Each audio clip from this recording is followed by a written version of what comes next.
Where would you be if this ban occurred when Aiden was 16 again? If that was my only choice, I would have a dead son or a dead daughter at the time. That would have been, I would have had a dead daughter. There was no way. He was so suicidal. He couldn't live in that body any longer. Couldn't live in that body any longer. That was the mother of a transgender son reacting to a U.S. Supreme Court ruling this past week that upheld state bans on transgender health care for minors. Annalie Kelly told me her teenage son was racked by gender dysphoria, the diagnostic term for what people experience when their physical bodies don't align with their own sense of self. Now, the court decision was applauded by opponents of gender-affirming care who say they're protecting children. Families with transgender children are reeling from a decision that they say leaves them with few, if any, options for care.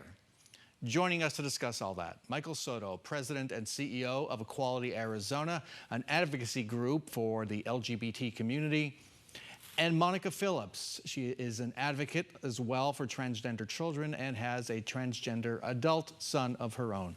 Welcome to Square Off. Thanks so much for joining us at this moment.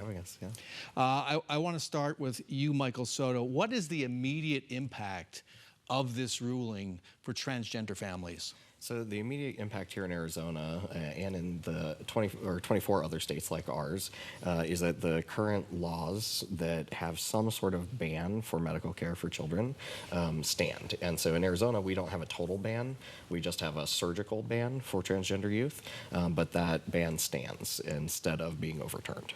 And the state of play here was such that care had already been curtailed. Phoenix Children's Hospital, for example, they were a major provider, weren't they? They were, and it was really the executive order, not the state law, that changed that, because the executive order that President Trump put out threatened the federal funding of hospital systems that treated youth and minors with gender-affirming care. Okay. And Monica, what are you hearing from parents?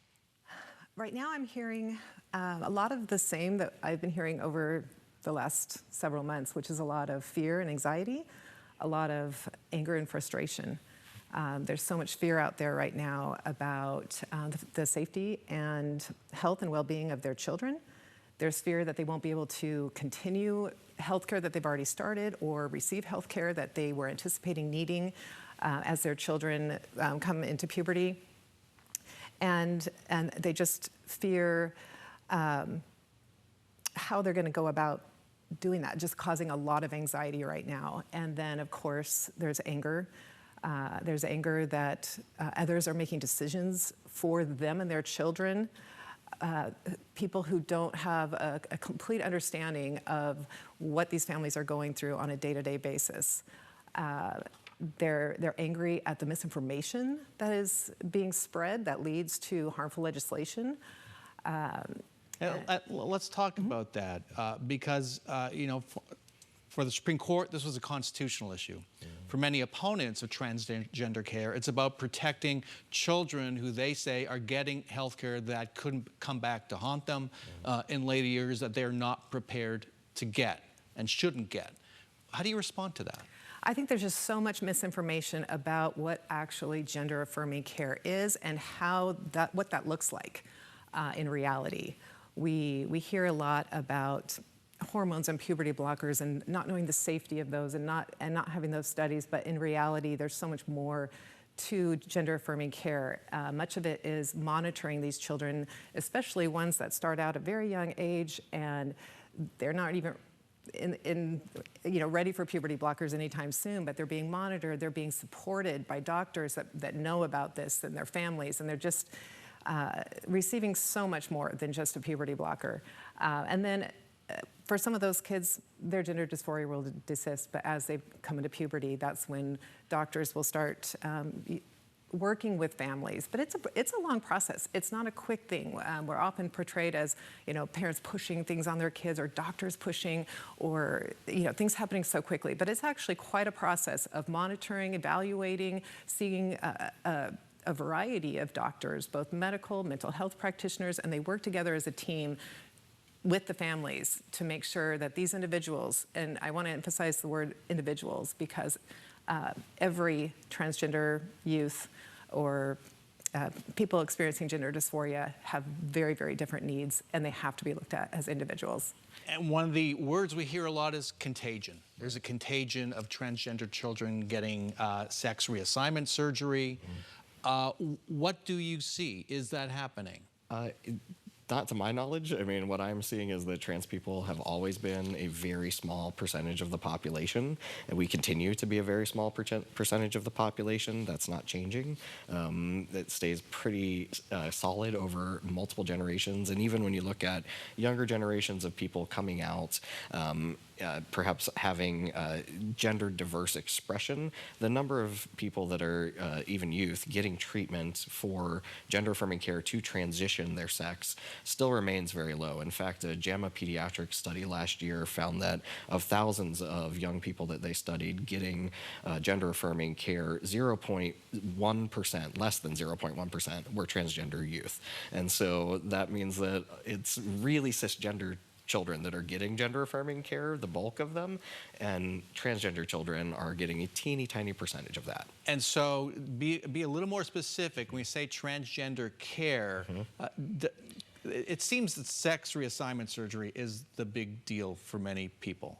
Yeah, and that's am I done right on in saying adults, that? really. And I mean, so, right. So clarify that. Yes. So surgery, it's very rare for surgery, gender reassignment surgery, or any sort of surgical gender affirming care surgery to be done on a minor. The bulk of sort of medical treatment would be puberty blockers or hormones, receiving cross-sex hormones. And again, like I said, that study from JAMA Pediatrics found that of all the children that they studied, the trans young people that were receiving that care was 0.1%, actually less than that. And so most of the gender affirming care that's being given to young people is cisgender young people for things like precocious puberty or Carney complex syndrome or any number of medical conditions, gynecomastia surgery for young boys, right? These are cisgender children receiving this care. And I want to put some numbers out. According to an analysis of CDC data, an estimated 1.4% of 13 to 17-year-olds and 1.3% of 18 to 24-year-olds were transgender, compared with about 0.5% of all adults. Does this feel like a population that's being persecuted because they're... Most definitely. Yeah. That is how families feel. Yeah. This ruling was just one more assault on their families. And that's why I said, you know, I'm seeing the same thing that I've seen, because it's just been assault after assault after assault, where we feel that our families are being picked on, to say the least. And you had an interesting journey with your son, who's transgender, and getting to that point. And what I found interesting talking to you is just how you personally kind of process this. Can you talk a little bit about that? Sure. My son came out to me 9 years ago. About this month, I think. And he was, at the time, he was 18, almost 19. And he told me, he said, I'm experiencing gender dysphoria. I had no idea what that was. I had never heard of it. Our family comes from a conservative religious background. I hadn't ever given it much thought. I had heard about a few transgender people in the public eye, but I just really didn't know anything about it. And so we kind of embarked on a journey to learn. And I want to point out that gender dysphoria does not discriminate. It hits people from all political persuasions, all races, all religious affiliations. It's not something, sometimes we hear in the media that this is a liberal woke thing, and it's not.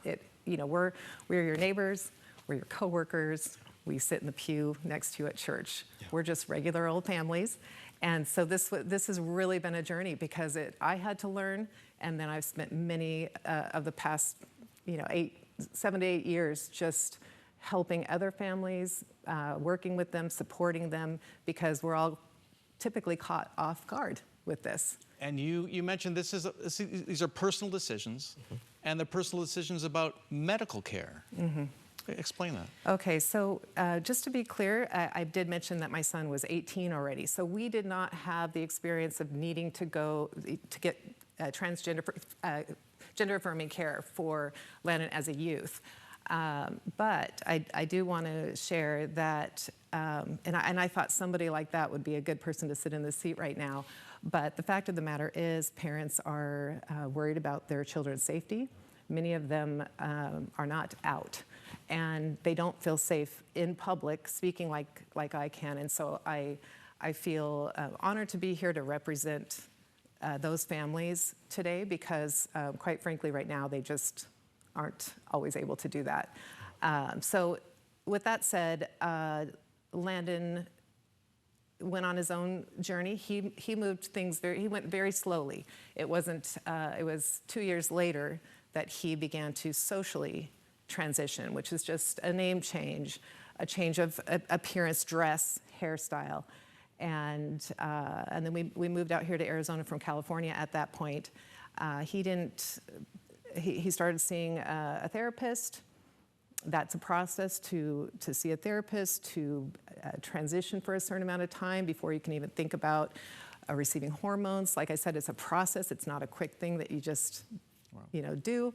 And then, so it was probably about maybe 9 months later where he started hormones. He's been on and off in hormones. He's just went very slow, because this is something that an individual wants to feel right about wherever that medical treatment takes them. He didn't want to over transition. He wanted to do it so that he can be comfortable. His gender dysphoria would be at ease, and he can just feel good in his own skin and move forward with life, which is exactly what he's doing right now. Terrific. I want to end with you, Michael, real quick. What's next? So what's next is Arizonans stepping up to support trans people, trans youth especially, and our families.